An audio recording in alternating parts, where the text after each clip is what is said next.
Kebakaran di tempat pembuangan akhir Tamangapa Antang mendapatkan perhatian lebih dari Asosiasi Air Minum Sulsel atau SPAM.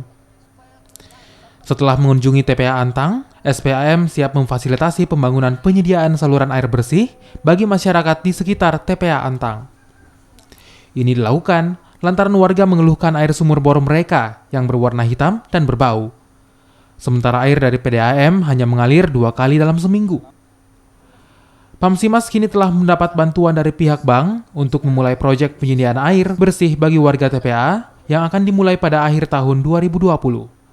Program ini nantinya akan melayani 400 kepala keluarga di sekitar TPA. Yang bisa dilakukan adalah SPAM bekerja sama dengan Bank Indonesia melakukan pengeboran di sekitar danau Balan Tonjong depan KPU.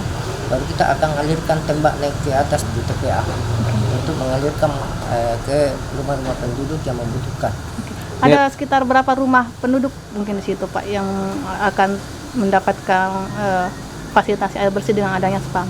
Kurang lebih ya 400 sampai 500 rumah yang akan kita layani nantinya. Karena di sana itu tidak bisa kita harap air bersihnya di sekitar 1 kiloan, radius 1 kilo itu tidak bisa diharap di TPA.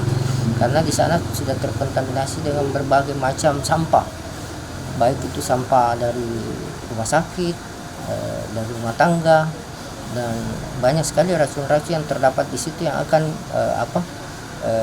membahayakan untuk masyarakat.